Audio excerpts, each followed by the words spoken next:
What's up guys, this is Attack Gaming and I'm back with another video. In today's video, we are going to talk about Albedo. He is the new 5-star Geo character who is a one-hand sword user and is coming in patch 1.2. So before you guys plan on summoning for him, let's have a closer look on his overall kit.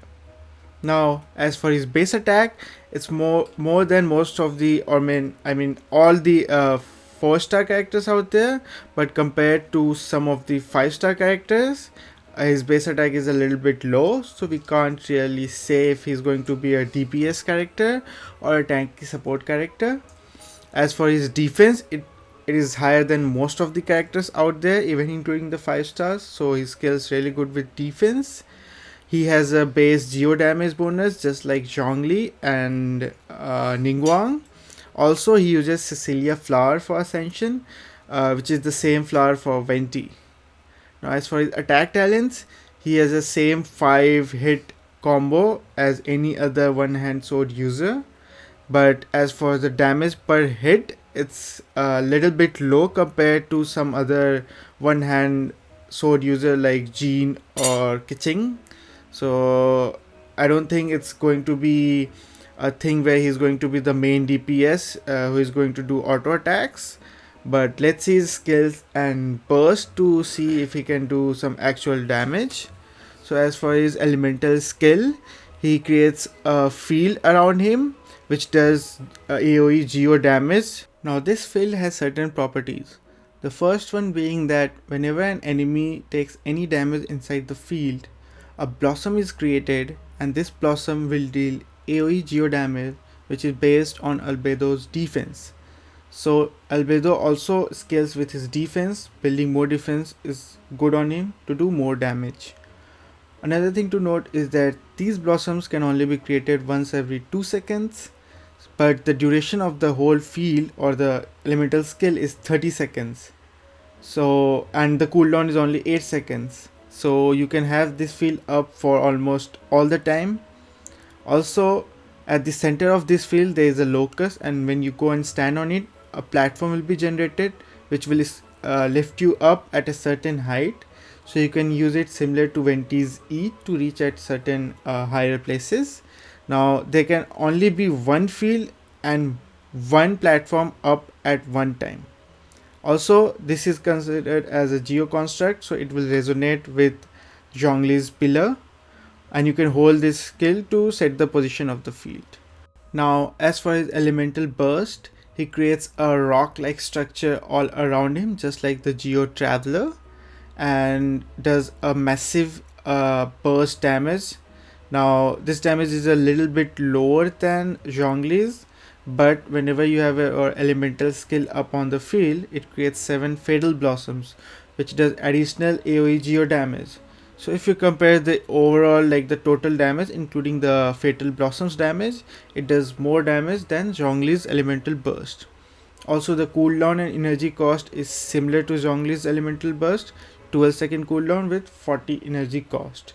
Another thing to note is that any damage coming from the elemental burst, like the burst damage or the fatal blossom damage, does not trigger the blossom effect of his elemental skill, which you can trigger every 2 seconds. Now, as for his passive talents, the first one is that he has a 10% chance whenever you craft an ascension material to double the product, which is similar to Mona's passive talent. The next one is that all the blossoms which are generated by his elemental skill will do 25% more damage to opponents whose health is below 50%. So this is like a nice add-on to do even more damage from his elemental skill. Now as for his third passive talent, whenever you cast your elemental burst, he increases the elemental mastery of nearby party members by 125 for 10 seconds. Now Sucrose does the same thing. He also increases elemental mastery of the nearby party members. Albedo also does this thing, and this is a lot guys. 125 elemental mastery is a lot. So if you plan on using him as a support, in most of the cases he's going to be a really good support.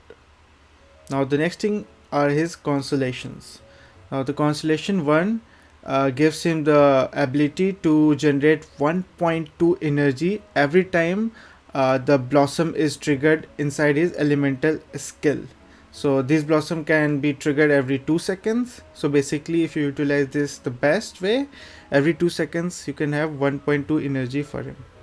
Now his C2 constellation is that whenever a blossom is generated by his elemental skill, he gains a charge of Fatal Reckoning for 30 seconds, and for each charge of Fatal Reckoning, he can do 30% more damage based on his defense. So he scales a lot with his defense, guys, and you can have a maximum of 4 stacks for this. And every time you use his elemental burst, like your stack count will go to 0, but the burst damage will be increased based on the number of stacks you had. So it's basically like have 4 stacks, use the elemental burst, then again go for 4 stacks.